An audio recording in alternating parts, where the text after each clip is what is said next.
बच्चों बहुत बहुत बहुत स्वागत है आपका। तो यार आज हम क्या करने वाले हैं, वर्क पावर एनर्जी चैप्टर का यार एक बहुत इंपॉर्टेंट पार्ट पढ़ने वाले हैं।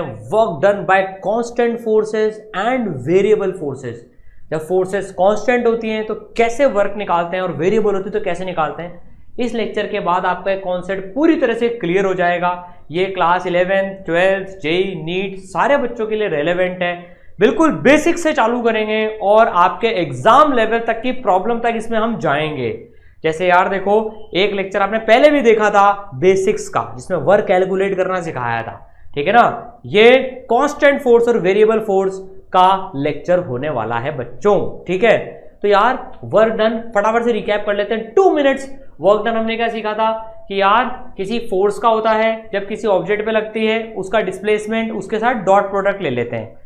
ये सीखा था हमने कि यार वो कांस्टेंट फोर्स के चक्कर में होता है। कांस्टेंट फोर्स मतलब जब फोर्स डायरेक्शन और मैग्नीट्यूड दोनों में बदलती नहीं है तो F डॉट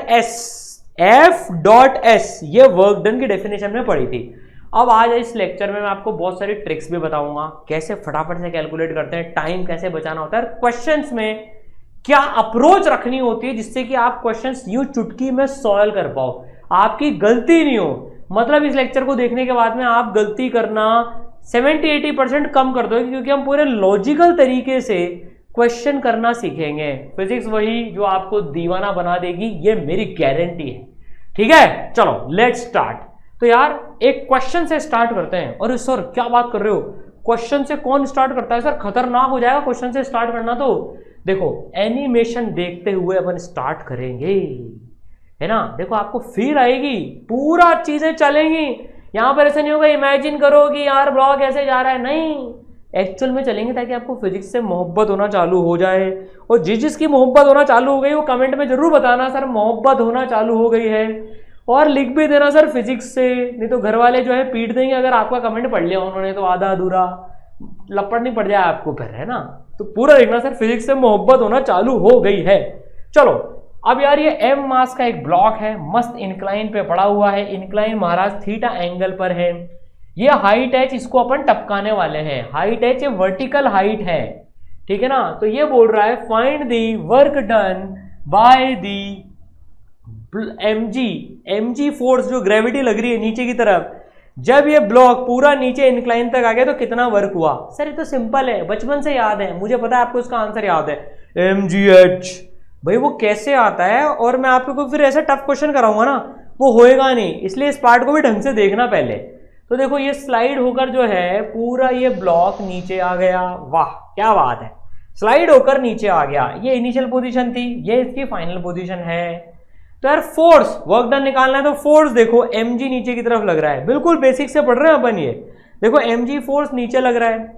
अब देखो इसका डिस्प्लेसमेंट किधर हुआ, देखो अगर इसका डिस्प्लेसमेंट h ये नहीं है, h वर्टिकल डिस्टेंस है, वर्टिकल डिस्टेंस। लेकिन सर ये ब्लॉक तो यहां से लेकर यहां तक पूरा s चल के आया है। यस इसका डिस्प्लेसमेंट s हुआ है एक्चुअली में, तो इसका डिस्प्लेसमेंट देखो s हुआ है, s mg फोर्स और s डिस्प्लेसमेंट हुआ है इसका। अब बच्चा लोग इनके बीच में एंगल लिखने में गलती करते हैं। ये एंगल कितना होगा वो निकालना है अभी। सर थीटा, पिटाई हो जाएगी अगर थीटा बोला तो, ये थीटा नहीं है, ये चाहे NLM हो, वर्क एनर्जी हो, सर्कुलर रोटेशन, सब में ये एंगल निकालने में काफी बच्चे गलती करते हैं। इस गलती को भी यही सुधार लो, हाथ के हाथ ही लगे हाथ, बहती गंगा में, चंबल में, यमुना में, सब में हाथ धो लो, कावेरी कृष्णा गोदावरी जो भी जिसमें भी आपको हाथ धोने धो लो आप, है ना। अब देखो ये एंगल कैसे नापते हैं, जब भी ऐसा एंगल हो ना, देखो ये एंगल की बात कर रहा है, ये इस एंगल की बात हो रही है यहाँ पर, ये जो mg और डिस्प्लेसमेंट के बीच में है। तो भाई साहब इसको थोड़ा सा और एक्सटेंड कर लेते हैं, 90 डिग्री है।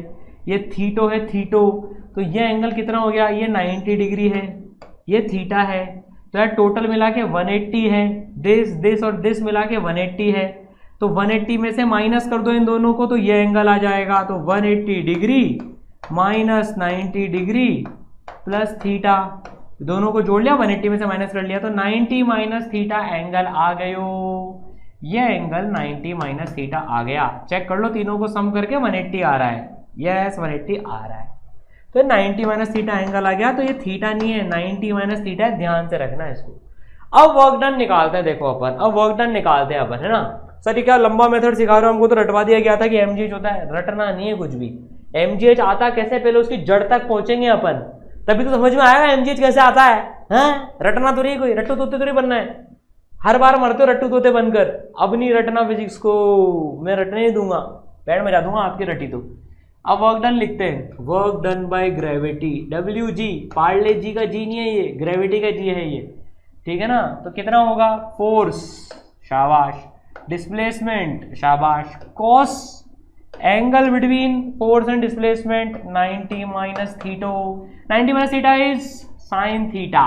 क्या बात है सर, सच्ची में एस कॉस 90 माइनस थीटा, ऐसे सीधे देख लो यार, एस तो ये हो जाएगा M G S sine theta, इन महाराज को देख लो अब, एस साइन थीटा, एस ये पूरा एस पकड़ के चल लो एक बार को, ब्लॉक की लेंथ पे यार बुरा मत मानना, ठीक है, पतला ब्लॉक है, ठीक है। एस ये हो गया, ये थीटा एंगल है पूरा का पूरा, एस का साइन थीटा एच होता है, परपेंडिकुलर सॉरी हाइपोटेनस का साइन थीटा भाई S, sine theta H, sine theta क्या है यार, एच बाई एस है ना sine theta, perpendicular by hypotenuse.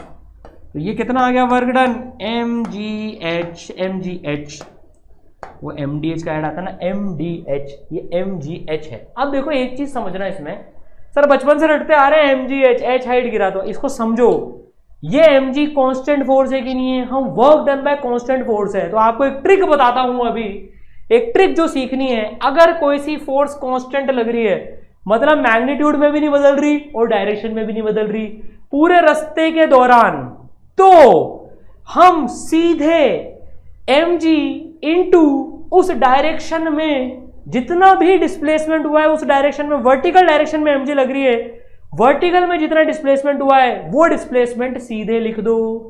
तो देखो ये क्या लिखा हुआ है यहाँ पर, फोर्स, ये एक फोर्स है, और इसको अगर हम हिंदी में लिखें तो फोर्स की डायरेक्शन में डिस्प्लेसमेंट है, ये डिस्प्लेसमेंट अलोंग या इन डायरेक्शन, कुछ भी लिख लो, डिस्प्लेसमेंट अलोंग एफ। तो दिमाग लगाने की जरूरत नहीं है, जब भी कोई कांस्टेंट फोर्स आ जाए, जैसे mg नीचे है, ये सबके लिए वैलिड है, तो आप mg इनटू जो उसकी डायरेक्शन में डिस्प्लेसमेंट हुआ है, सर कितना हुआ है, h हुआ है, देखो h गिरा है, s हुआ जो हुआ, लेकिन वर्टिकली कितना हुआ, h हुआ, h यहां से लेकर यहां तक h गिरा नीचे, इसलिए mgh, ठीक है। तो भाई mgh is the work done. तो सिंपल सीख लिया, फोर्स, उसकी डायरेक्शन में डिस्प्लेसमेंट, फिर वर्क लिख लो। अब एक बहुत सिंपल आपसे पूछता हूं सवाल, भाई ये इनिशियल पोजीशन पे था ब्लॉक, है ना, एक ब्लॉक था, वो यहां से घूम फिर के यहां पर आ गया फाइनल पोजीशन। तो जब भी कभी वर्क डन निकालना हो ना, तो एक हैबिट डाल लो, पहला काम क्या करना है, फर्स्ट किस फोर्स का पूछा है, ठीक है, दूसरा इनिशियल और फाइनल पोजीशन लिख लो, लिख ली सर। इसमें वर्क डन बाय ग्रेविटी बताना है हमको, work done by gravity, gravity ने कितना वर्क किया।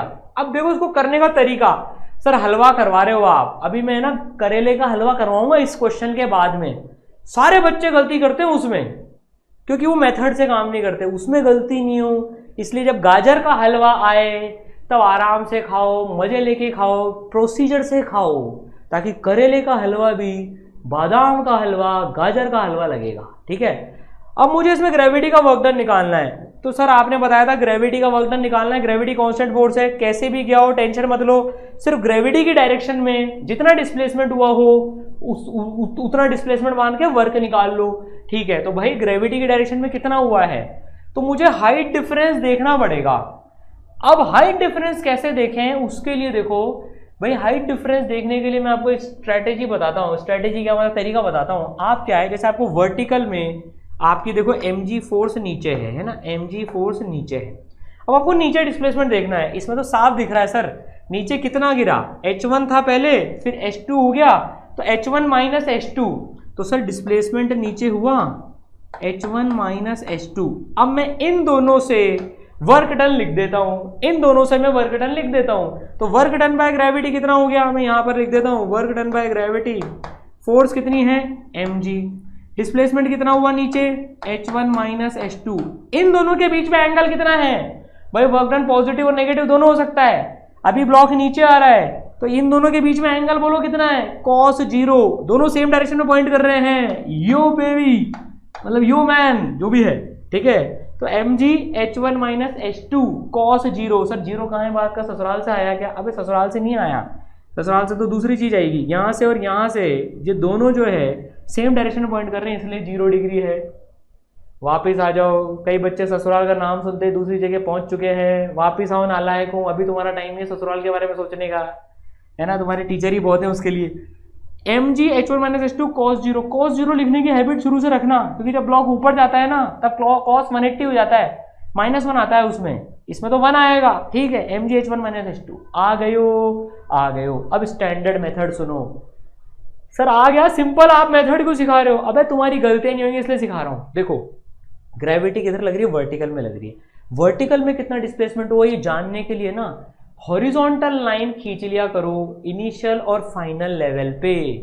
एक हॉरिजॉन्टल लाइन खींच ली जहां पर ब्लॉक था इनिशियली, एक हॉरिजॉन्टल लाइन खींच ली जहां पर ब्लॉक था फाइनली, मतलब वर्टिकल डायरेक्शन में डिस्प्लेसमेंट ढूंढना है तो उसके परपेंडिकुलर लाइंस खींच लो, समझ गए, उसके परपेंडिकुलर लाइन खींच लो, वर्टिकल के परपेंडिकुलर। अब इन दोनों के बीच में डिस्टेंस निकाल लो तुम, कितना है ये, कितना है, मैंने यहाँ पर 2 एरो बनाए थे, वो मैं एक ही बनाता हूँ, नीचे गया है क्योंकि नीचे कितना है ये, सिंपल है h1 minus h2, this was h1 minus h2, बस ऐसे निकाल लिया करो। मेथड समझ में आया तो पहले इनिशियल फाइनल मार्क करो, फिर लाइंस बना लो ताकि आप वो डिस्प्लेसमेंट निकाल पाओ वर्टिकल डायरेक्शन में।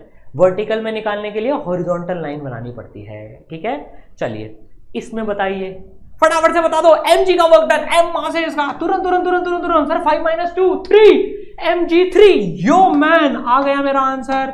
जितने बच्चों ने mg इंटू 3 लिखा है फटाफट से वो कमेंट में मुझे बता देना सर मैंने mg इंटू 3 ही लिखा है, और लपड़ लगाना एक नालायक हूं, तुमने इनिशियल और फाइनल नहीं देखी ढंग से, सर आप हमको धर लेते हो, ये ब्लॉक यहां से जाकर यूं गया है ऊपर, अरे ये ऊपर गया है भाई साहब, इसका डिस्प्लेसमेंट जो है लाइन खींचूंगा मैं इनिशियल और फाइनल में, इसका डिस्प्लेसमेंट ऊपर हुआ है वर्टिकल में, कितना 5 माइनस 2 3 मीटर, तो ये आंसर गलत है, 0 अंडा मिलेगा भाई। तो पहले पूरा ढंग से लिखो, फोर्स लिखो, mg नीचे, डिस्प्लेसमेंट ऊपर हुआ है 3 मीटर, तो यहाँ पर जो है हमको क्रॉस हटा के अब एक चीज ढंग से लिखनी पड़ेगी जिससे आंसर सही आ जाए।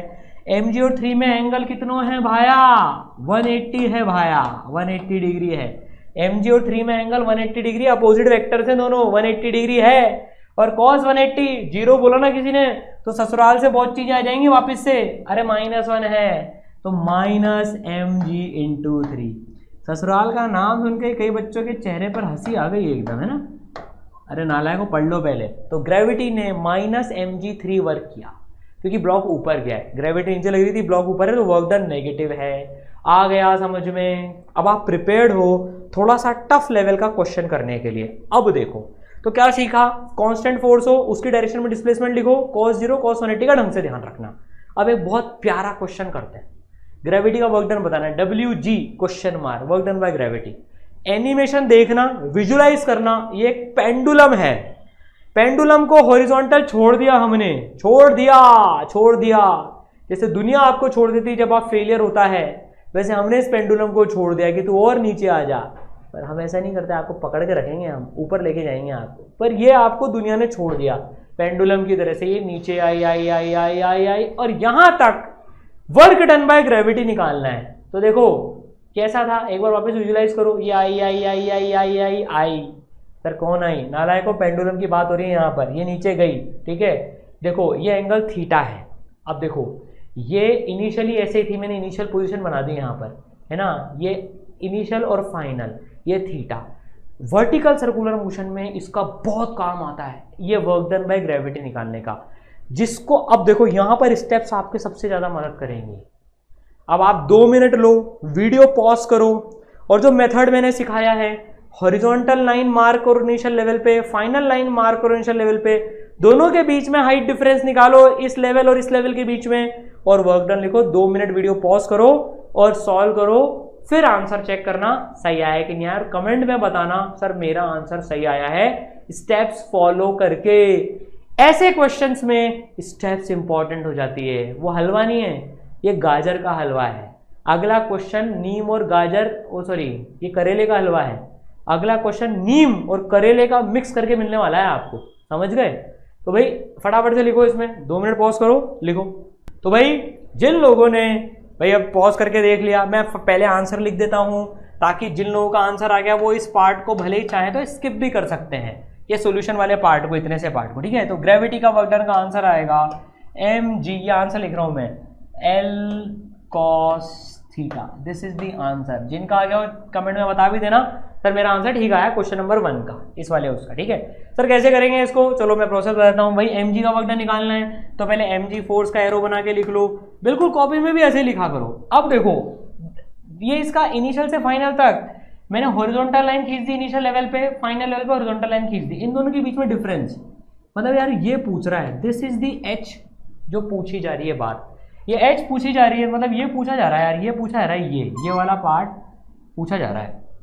अब ये वाला पार्ट पूछा रहा है, ये कितना है सर l cos थीटा, तो नीचे हुआ l cos theta, l cos theta. तो वर्क डन बाय ग्रेविटी कितना हो जाएगा mg, तो फोर्स है, डिस्प्लेसमेंट हुआ नीचे l cos थीटा। अब मैं एक और अपने ससुराल का cos 0 भी लिखूंगा।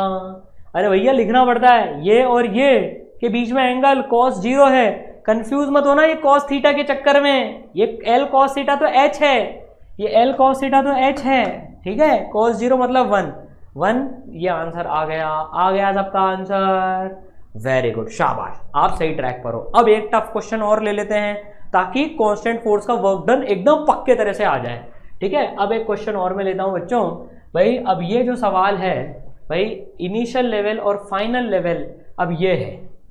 अब जैसा आपको पेपर में मिलेगा ना सवाल, मैं अब इसमें एनिमेशन नहीं दिखा रहा हूँ क्योंकि पेपर में अब आप मन से विजुलाइज करो, क्योंकि पेपर में आपको मन से विजुलाइज करना पड़ेगा। एक बार मैंने करा दिया, एक बार मन से कर लो। इसको किसी ने नीचे धक्का दिया, ये यहाँ तक गई, थीटा एंगल तक गई। अब वर्क डन बाय ग्रेविटी पूछ रहा है, इनिशियल ये है, फाइनल ये है। दिस इज टफ क्वेश्चन, ध्यान से सुनना। यहाँ बच्चे गलती करते हैं, सर कैसे करेंगे इसको? सबसे पहले भाई mg फोर्स लिख लो, mg का वर्क डन पूछा है तो mg।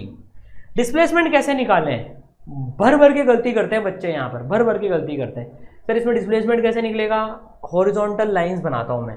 अब आप जैसे कॉपी में सॉल्व करते हो ना, वैसे मैं पेन पे सॉल्व कर रहा हूँ। ये हॉरिजॉन्टल लाइन बना दी क्योंकि mg के डायरेक्शन, mg का वर्क निकालना है, और ये मैंने यहाँ पर एक हॉरिजॉन्टल लाइन ये बना दी।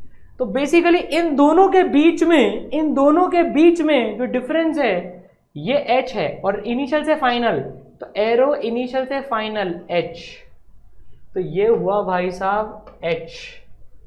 बिल्कुल आराम से करेंगे, कोई जल्दी नहीं है क्योंकि अच्छा सवाल है ये। वर्क डन बाय ग्रेविटी कितना हो गया? गलती नहीं होनी चाहिए, दुर्घटना से देर भली, थोड़ी सी देर तो चलेगी। कॉस ससुराल से क्या आएगा? 180 डिग्री आएगा, क्योंकि mg नीचे h ऊपर है। ध्यान देना, फील आ जानी चाहिए। अब इसमें वर्क डन ग्रेविटी का नेगेटिव हो गया क्योंकि पार्टिकल ऊपर जा रहा है, ग्रेविटी नीचे लग रही है, ठीक है? तो cos 180 होता है -1, तो -mgh। सर आंसर आ गया, नालायकों नहीं आया। अब h तो निकालना है, यही तो गणित लगेगी जहाँ हमारी बैंड बजती है। अब ये h ये निकालना है हमको, ये h1 निकालना है, ये h निकालना है। तो भाई साहब अब h निकालते हैं। ये पूरा कितना? ये पूरा है l, ओके। और ये कितना है? ये पहले क्वेश्चन में निकाला था l cos थीटा, ये l cos थीटा, ओके।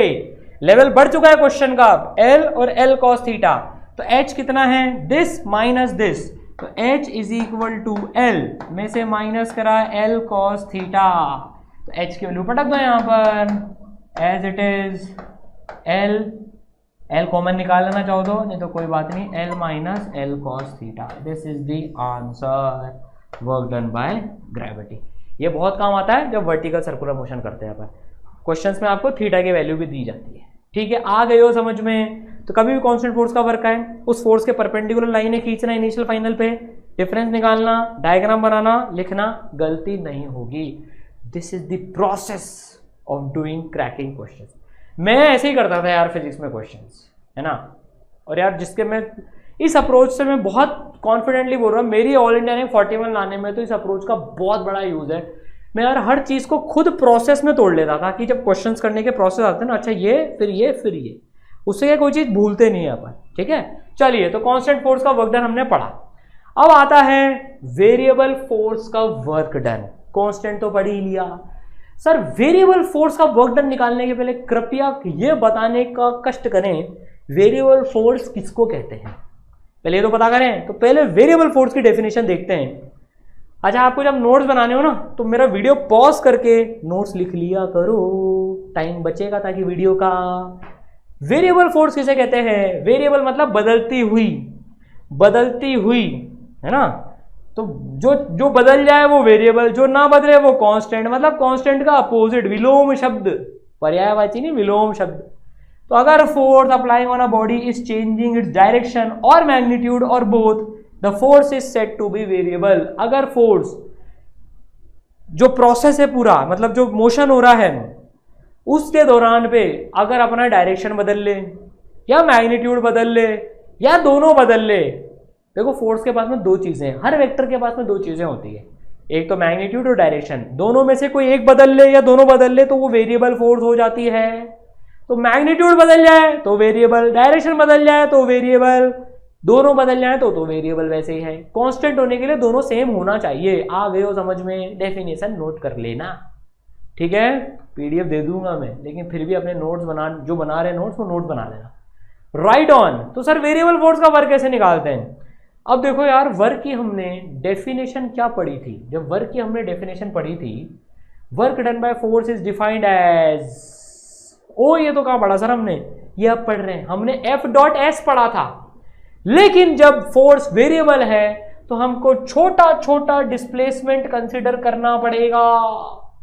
छोटे डिस्प्लेसमेंट पे छोटा वर्क निकालो, थोड़ा सा आगे बढ़ो, जोड़ो, छोटे डिस्प्लेसमेंट पे फिर वर्क, जोड़ो, छोटे डिस्प्लेसमेंट पे छोटे डिस्प्लेसमेंट, जोड़ते चलो जोड़ते चलो जोड़ते चलो जोड़ते चलो। मैथ्स ने बोला, इसको ही तो अंग्रेजी में बोलते हैं, क्या बोलते हैं? जिससे आपको बहुत मोहब्बत है, जिसको इंटीग्रेशन से मोहब्बत है ना, वो नहीं सर, इससे तो किसको मोहब्बत होती है? ये तो सबसे बड़ा दुश्मन होता है हमारा। दुश्मन नहीं यार, अपन इसको भी बढ़िया कर लेंगे। इंटीग्रेट करना पड़ता है उसमें F dot D S, integration F dot D S. जब फोर्स वेरिएबल होती है तो we have to integrate for getting the work. F force है जो ऑब्जेक्ट में लग रही है, और डी एस डिस्प्लेसमेंट है उस पॉइंट का जहां पर फोर्स लग रही है। तो इंटीग्रेट करना पड़ता है। आप चिंता मत करो, ये भी स्ट्रॉन्ग करवा दूंगा आपको, सुपर स्ट्रॉन्ग करवा दूंगा। चलो आगे बढ़ते हैं इसमें। कैसे? जैसे देखो यार, अब सपोज करो एक पार्टिकल एक्स एक्सिस पे मूव कर रहा है ना, integration F dot D S. X axis पे मूव कर रहा है, 0 से 2 मीटर जा रहा है पार्टिकल, है ना। तो मैं आपके उसके लिए डायग्राम बना देता हूँ। भाई एक पार्टिकल है ना, x इक्वल टू 0 से x इक्वल टू 2 तक जा रहा है। उसके ऊपर एक फोर्स लग रही है एफ एक्स, एक्स डायरेक्शन में ही फोर्स लग रही है, एक्स डायरेक्शन में फोर्स लग रही है एफ एक्स, मतलब एक्स डायरेक्शन में लग रही है 4x के बराबर। ओके, तो भाई जो है यहां से जस्ट उसके ऊपर में एक 4x फोर्स लग रही है, ठीक है ना। अब यार x इक्वल टू 1 से लेना, भले कोई दिक्कत नहीं। अब कई बच्चों का आएगा सर मूव कैसे कर रहा है वो, कोई करा रहा हो हमको नहीं पता, कोई करा रहा हो हमको नहीं पता।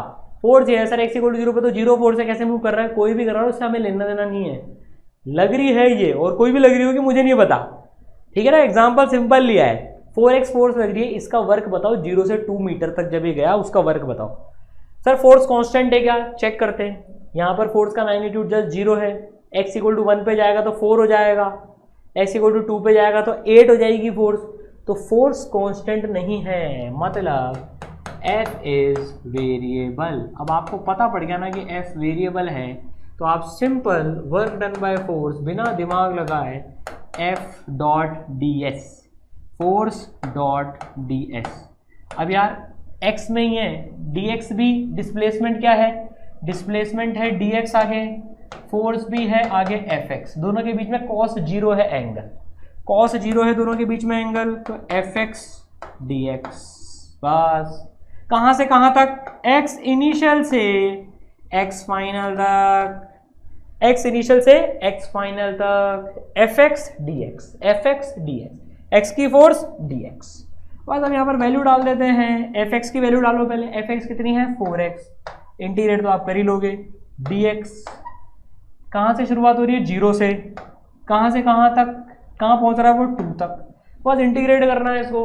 अब इंटीग्रेट मैथ्स आ गया, अभी फिजिक्स समझाता हूँ वापस से, वेरिएबल निकली force, F X D X आ गया, एफ एक्स कितना निकला यार 4x, ठीक है, dx इसके बदले कोई और भी फंक्शन हो सकते हैं, जैसे क्वेश्चन में क्यों 4x + 2 + 5 + 5x स्क्वायर, कुछ भी हो सकता है, मुझे नहीं पता, लेकिन अभी तो 4x है। इंटीग्रेट कर लो यार, चलो जब चालू करा तो खत्म करते हैं काम को। 4x का इंटीग्रेशन, 4x का इंटीग्रेशन x²/2, ये कट जाएगा 2x², 0 से लेकर 2 तक, x के बदले 2 डाल दो यहाँ पर, तो 2 × x² मतलब 2² माइनस, जहाँ x है उसके बदले 0 डाल दो, इंटीग्रेशन सॉल्व करना सिखा रहा हूँ आपको, 0², तो ये हो गया 4 × 8 - 0, 8, आंसर आ गया 8।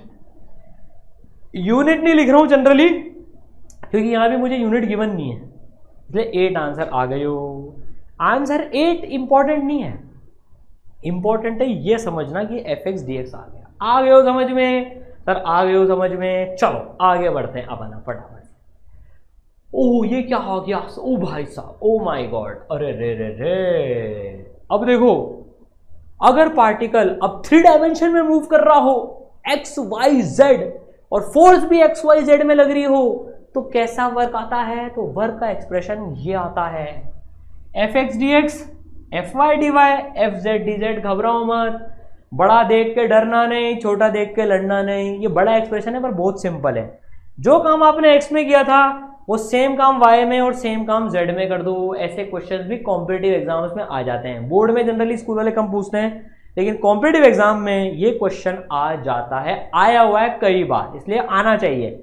F X D X, F Y D Y, F Y क्या है फोर्स का वाई कंपोनेंट, एफ जेड क्या है फोर्स का जेड कंपोनेंट।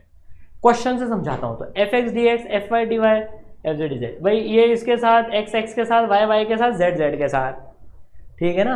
चलो वेरी गुड। अब देखो क्वेश्चन क्या है, एक फोर्स है 2i कैप, ओके, आई कैप मतलब x component, okay, 2yj cap, अच्छा, 3z² k कैप, और पार्टिकल जा रहा है।